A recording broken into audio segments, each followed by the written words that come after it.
Hello.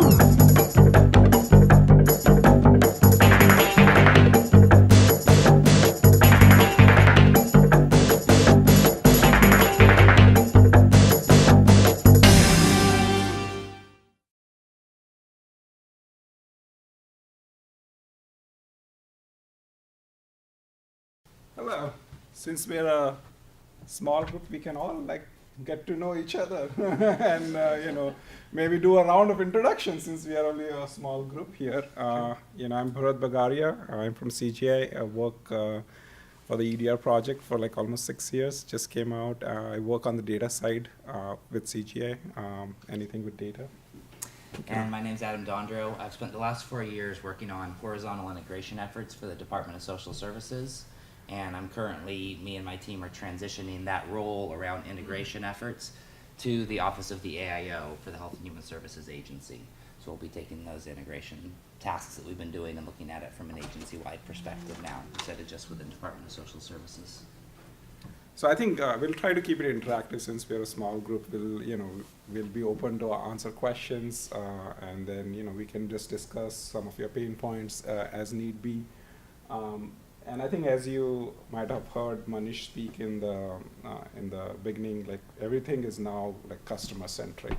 For DMV, it's all the citizens of California. How can I provide all kinds of services? Department of Finance. You also have maybe the agencies are your customers. All the different agencies are providing you data for payables, receivables, accounting, and those are the constituents that you serve to. But I think every agency here has some or the other constituents that we are serving to, and it is basically a big revolution in the past few years where we are trying to go make it digitalized. Everything needs to be in the hand of a phone. If I want to renew my license and I'm can I do it on my phone? And I was recently on the DMV website. I'm okay, so you can do X number of things online. So I think it's moving towards that, where you're getting all kinds of data from various places. And I think, as Stephen keeps saying, it would be good to have master data at the state level. I, as a citizen, should be connected across all the agencies. Why should I have to worry about each and different agency? And, I have an account here, I have an account here, I have an account here. But if it would be good if I could just log into my California portal and see what my needs are. But obviously that is the final vision, but you need to take baby steps to kind of reach there. So that's what we are seeing outside, is that everybody, whether it's governments or citizens or stakeholders, we all are trying to reach to that goal, that we want us to be all connected and very focused delivery in terms of it. So with that, I'll give it to Adam to talk about some of the business impacts that we see of having such a view. Yeah, and I'll just say that there's a bit nuance about the citizen-centric vision, and so a lot of the discussion, people will kind of interchange that citizen-centric vision with just becoming more of a data-driven enterprise, right? And they're really two sides of the same coin, right? Just because you're becoming a data-driven enterprise doesn't mean you're getting that holistic view of the client, right? You can still start using data in better ways, focusing within your own silo. And that provides a certain level of benefits. But what I was really excited about joining this presentation to talk about that citizen-centric view, because it takes that data-driven model and brings it back to the needs of the client, right? And so for all of us who are in IT, we always talk about you don't do IT for the sake of IT, right? There's an end game that you're going after. And the work I've been doing over the last 4 years is that end game can't be viewed in that narrow silo of the program that you're working on, or the project, or even your department. You need to look at what the needs of that client are if you're really going to start to get to the root cause of what we're trying to do as government in providing those services. And so with this I wanted to talk about that business side of master data management and that client-centric view. And one of the things that we've been talking a lot about in social services is how do we meet the client where they are? A lot of times we focus on, we handle CalFresh, which is food stamps. So how do we get food stamps out there? Well, we've got the portal where they can apply. And this part of it, we'll get to that as soon as I think of how to tie that in. That's a citizen of California. Butterfly flaps its wings in California. And so we've been doing things like working with Code for America, where they helped build a Get CalFresh app that instead of having to go to a county office, instead of having to go through a 20-page online application, there's a quick 10 to 15 question application that you can pull up on your phone and do in a couple of minutes to get that application for CalFresh food stamps started, right? And that was flipping it on its head, right? Instead of saying, how do we create an application to get all of this answered? It was saying, what do the clients need? They're sitting on a bus ride on the way to work and they've got 15 minutes and they can do it here. And so by stepping back and getting that view of the client, you can start to better understand what their needs are and how do you fit your services into that need. Instead of understanding, here's the service I have to provide, they'll come to it if they really need it, right? And so it's that other side of the coin. Similarly, how do you improve that client experience if you don't know the end user? And we've been running into this over and over and over again in Department of Social Services and Health and Human Services Agency is individual programs have differing levels of maturity of how much they understand about their clients. But by and large, they don't have a view across that entire user. So if someone's on Medi-Cal, do we know if they're also getting food stamps? Do we know if they're getting work assistance? Do they know if they need child services, child care? All of those things impact the way in which you need to meet their needs. And without getting that view, how do we decide how to help them meet those needs? In a lot of presentations I do, I talk about Maslow's hierarchy of needs, right? It's great to get someone health care coverage, but if they're living on the street, they're gonna repeat, they're gonna be back in there. It's great to get someone food, but if they're living on the street and have nowhere to cook it, how far are you getting them down that nutritional path? And that's where getting that client-centric view, I think, really changes that just data-driven enterprise to something that really provides value towards your business purpose. So we're going to do a small exercise. So back to the IT side of doing master data management, what does that tactically mean to start getting that view, right? And so when you dig down into multiple systems, just by show of hands, how many folks think that each of these three systems is talking about the same person? Could be, maybe. It's hard to tell, right? So, Bharat, maybe you can talk a little bit about how using MDM you can get from maybe to yes or no and work through that. So for those who think it's the same, why do you think it's what makes you, as a human being, what are you seeing that makes you think that they look the same? I'm looking at, the same last name. Bob is short for Robert, so is Bobby. The address is the same. The phone number is similar across a couple of them. So just looking at the various data elements, the TIN is the same in two of them. So it just looks like by comparing various data elements, you could. Oh, yeah, so it's exactly that is what, now the latest technologies are doing. Earlier, we used to do deterministic matching. We used to say, is Bob same as Bobby? And well, nobody would say no, because, the spellings don't match, the address have to be exactly the same. If you fat-fingered something, the phonetics and like all those variations that you're talking about was never implemented in an IT system because it was exact, now the concept, it looks like, now the question is what's the probability that they are the same? You are like 99% certain or 90% certain or 80% certain about it. But that is what is happening is because of all the various systems that your agencies or departments have, you could have the same person with a different address in system 1 versus system 2 versus system 3. And sometimes, you might be corresponding with this guy on this address where he or she doesn't live anymore, but the other system has the more later address. And I think that's what we did at FTB. We kind of brought that together. And what brings it together, so it is indeed the same guy, but once you run that data through the MDM solution, that's what it does. What it does is it removes the deterministic matching to probabilistic matching. And that is a whole governance behind this where we have to work with the business to make sure when do those three records come together? You know, it's not like magic that you put the data in MDM and it will all of a sudden say, okay, this is the same guy. It is an involved process where you have to work with the business and kind of run through a series of steps and say, okay, is Bob same as Bobby? And if we all agree, yes, we think they are the same, and as an agency or a department, we agree that, you know, they should be same, then we say, okay, yeah, that matching is okay. Then is SSN off by 1 digit okay or not? Like, what if you fat fingered 4-5 to 5-4? Some departments will say, yeah, we are okay with that. Some might say we are not okay with that. So with the MDM, you know, that matching that comes, there is some things that come out of the box for various products that are out there, but there are many things that you have to work along with the product to see what is your level of appetite or your level of risk, because you don't want to merge two patients that are totally different into a single record, because you could jeopardize that. But at the same time, you don't want, like, you know, keep all of them separate, because maybe there is some important medical information here that is missing here. Same thing with social services, as you are pointing out, you know.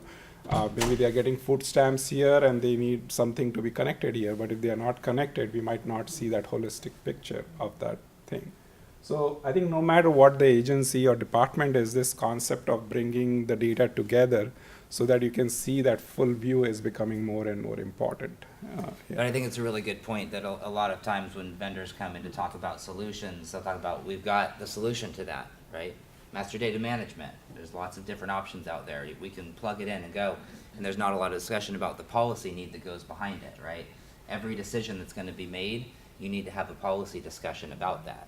Yes, the IT system is capable of it, but if you just go in and say use some, you know, standard formula, you're not going to be happy with your outcome.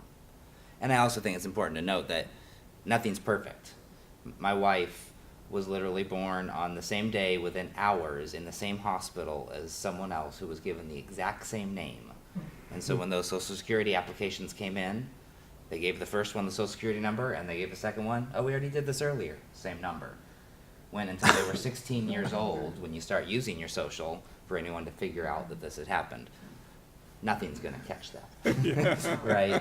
So nothing's perfect, but as you have these policy discussions, you can fine tune it to what your level of risk is, right? If you're providing healthcare information, probably want to be pretty careful about how you're going to parse that out, right? If you're just talking about something more nuanced, then maybe you can be a little bit more fluid with the ability to fold different folks together into one profile. And I will say that putting this into place was really painful. Yes. It was. It took a ton of wrangling and setting the thresholds and redoing the thresholds, and I mean, it was really painful, but I think the end product is a much better methodology and system than what we had. Yes. And I think that's where, like, you know, FTB, we started almost 5-6 years ago, and it, you know, we went through the journey, and that's what we'll talk a little bit, is, you know, it is painful in the beginning, and, you know, the tools are making it much easier, but the policy is where it takes time. The governance, you know, agreeing as a group that this is same person is what is important. Having the right people in there, enforcing those decisions is important, basically. So the governance is where you spend more time than the technology piece of it, you know, which is basically very well now designed and changed. But it's like, how do you go there? You know, how do you get the right set of people in the room and give them the authority to go ahead and build it, basically. That's where you spend more time, basically, building this solution. So we'll get into a little bit about like walking through the process of what it looks through to go through that. Just a couple visuals here to get to the concept of, you've got, you know, Susie Citizen here, and within the Department of Healthcare Services, you're going to be looking at how that person crosses these different programs within. And you can even break that down further. You can go into just, say, the CalHERE system, and there's going to be different information about Susie in there that you can normalize, right? Then you bring it up to the department level, and then you bring it up to the agency level where, you know, healthcare services is just one of multiple departments that Susie's going to cross, right? And so you kind of have to look at your business need and decide, where are you going to start that process? Do you need to start at the entire agency, at your department, or you can start with a much more focused trial to get at that solution Yeah. that you want, that's gonna take a lot of time and policy discussions. And so I think then, with the next slide, we can kind of get into that. Yeah, so basically, I think the main thing is generally, we wouldn't advise you to do big bang, let's take the entire agency and do master data management on it. We generally recommend that take baby steps, start at the department level, and even within the department, start at one of the, programs like here, just let's say if we take this program and let's work mastering the data within this program. Then bring this program into MDM, then bring this program. And that's what we did one at a time, because otherwise doing governance across the entire agency and department, you will never get to a full consensus right away. But if you look at all your systems and say which is the system with lowest risk and highest value, maybe do that first. So if you build one system at a time and show success, then the others will come on board fast. People that are skeptical will also now start coming to you, because they'll be like, oh, I see value, I see there is success in this program. So they'll start onboarding with you guys, because you will find systems that are ready to work with you, systems that are really afraid to work with you. So you need to kind of work with them and see the ones which are really ready, maybe pick one of them and work with them. Once you have success, then trust me, all the others, even at FTB we had similar. So we went with one, we showed progress, and that clicked basically, and then the others kind of followed on. So in terms of building an MDM journey, it's very the process is simple. It does take time, but the steps are very simple in terms of you first define what are you mastering in your agency. So at DMV you might say it's citizen. In Department of Finance you might say it's the agency. In Department of Healthcare, you might say it is the citizen or a constituent. At FTB, we call it as the taxpayer. So you kind of need to define what your agency or department is catering towards. Once you have that and you have governance defined that, you need to really define it, because at FTB, we were like, okay, what is a taxpayer? And we were surprised that we had 25 different definitions of a taxpayer. And here are people that have been working here for many years in the same agency, and they all still had a different perspective of what a taxpayer is. Someone will say it's the human being, and someone will say, no, it's the account of that human being, that's the taxpayer. So again, you can see even within, I'm pretty sure in healthcare, you might be getting that, because every department has a different definition of healthcare. So I think we were at child support, and they were calling the account as the citizen rather than the person as a citizen. So that is where you need to spend some time and make sure the whole department or the agency has a common definition. Then only your governance can start from there. So that's the first thing that you need to do. And then basically, as we talked, you choose one of the systems that you want to master it, and you take that system, put it in MDM. You work with the business, and then you kind of figure out, okay, what's the matching looks like? How do the two records? You basically kind of find duplicates in your system. So like at FTB, the first system we put in had 35 million taxpayers in it, and for them they were all distinct taxpayers. So once we put it through the MDM solution, we found approximately 1 million duplicates. So there were 1 million taxpayers in there that had more than one record. And again, and the reason they were different is because examples we just saw. Somebody filed it with an SSN and a different name, and they got married and they changed the name. Next year, it's the same SSN, but the name is different, and that was created as two separate records. So again, it's the same taxpayer, but again, two records got created. So similarly, a lot of other areas where the address might have changed. So for the system, they are like, oh, this is a different taxpayer. So they went and created it. So right away, running that first system through MDM, we found 1 million potential cleanup things that we had to do, and right there was a lot of money savings, because a person had two accounts, he had a refund in one account and a tax due in the other account. And so we issued the refund, and we are trying to do collections here. We are like, okay, I should have taken this money and applied it here. Because now I have spent so much money trying to do collections, and then I've also given that person a check. So, you can see that kind of thing even happening in healthcare, where you could have fraud happening. One person is claiming benefits here, and then those systems are not talking to each other, or they don't even know that it's the same person. And then, that's where, fraud and abuse happens. So this kind of helps you prevent that. And, it kind of shows you, where the real need is, basically, where the money should go. And then basically, what we do is once you implement one system and show the benefits of it, then you onboard the next one and the next one. And slowly you'll start building, the complete view of that person in the system. You have any points, your insights? On the next slide, I think the key point for me is that a lot of times when we're trying to move something forward, we'll do a use case or a pilot or a test or something of the sort. And that's great, right? That's starting with system one. I think that's the right way to go about it.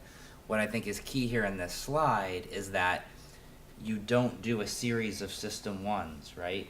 If you don't start with kind of a big picture of where am I going with this data management? What am I trying to achieve as an organization, right? From that, am I getting that holistic view of the client? Am I bringing everyone together into one database? If you don't start with that big view, you end up putting efforts into one-off solutions. So at Department of Social Services, we went through a use case to combine our CalFresh data with the Women, Infant, and Children program, WIC, to say these are both programs trying to serve a needy population related to food. And they're doing it completely separately. So let's bring it together and see where we've got populations that are getting one, not the other, or vice versa, and target that for outreach. That's great. But when you do that manual process of combining the data, it just stands on its own, right? We haven't created a next step. And so the key here is system two needs to build upon what you've done in system one towards that greater level of maturity as an organization. Otherwise, you get small wins, and those are useful, but you just have to keep doing those one at a time, which is resource intensive and doesn't help the overall maturity of the organization. If you have that big picture vision and say, we've done this defining around the data in system one, and we use that to do this pilot. Now, let's go to system two. Let's build off of those definitions we've built. What's new? Are we dealing with providers now that weren't in that first one? Let's add that on top of it, right? And so you need to make sure that you're maturing over time, or else you can kind of start to spin your wheels. That's true. Yeah, building it one at a time with a vision is really very important, because many, like even in healthcare, you might be doing various MDMs in various departments, but until you bring those together, you're not going to see that holistic picture, basically. Right. So I have a question. Does the MDM solution, or at least the methodology or whatever, have to be the same? So if we do it at one agency, and then another agency decides to do it too, and you want to somehow bring those together, what if their methodologies or their solutions were different when they implemented their MDM? Can you still, So how does that work? yeah, so basically I think two questions. One is from the governance point of view. So let's say agency one and agency two had their own, like FTP had their own MDM, and let's say health and human services have their own MDM. Right, or another tax agency. Or another tax right? agency. BV or BV or Yeah, whatever. so I think it is the same challenges within FTV when we had two systems like Okay. TI and BELS. So how do we bring them together? So let's say we have two MDMs in place today and I want to bring them together. So one is the business aspects of it. So it's the same thing. We need to apply the governance across the two systems, have the two data stewards from there and talk about, okay, well, how do you define your citizen and how do you, or your taxpayer, and how do you define your taxpayer?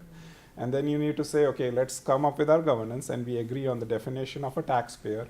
What are the attributes that constitutes that taxpayer? And then so once the governance and the business rules are, okay, now we agree to this, then comes the technology. So let's say here it's an IBM stack or here it's a SAP stack. Then we need to definitely choose one of the two. You have to choose an MDM product then to build it. So that's where we have to then sit with the two agencies and see, are we merging those two so that becomes a central thing for both the agencies, or are we looking at a third product where it is kind of joining those two agencies and now providing services back to them? Yeah, so the technical side and the business side both needs to be looked. If the products are different, yeah, you can't commingle the data because they are totally different products. But you can obviously take data from one side and put it on the other, or from here and here. So there are ways to do it, but I think the main thing will be the first to start is with the governance. So it's the same thing like, two systems within the department. Are we looking at the same thing? Right. Again, I have a session this afternoon where I'm talking more about governance. Yes. But it really, so what I would definitely say is, you want that bigger picture vision. Don't wait to start on one of these. Like, if you're interested, don't wait because you're like, well, we haven't gotten the whole agency to figure out how we're gonna handle this. Don't wait for that. Not gonna happen. Start and show the value of it and start to bring more people on in your work that way. Yeah.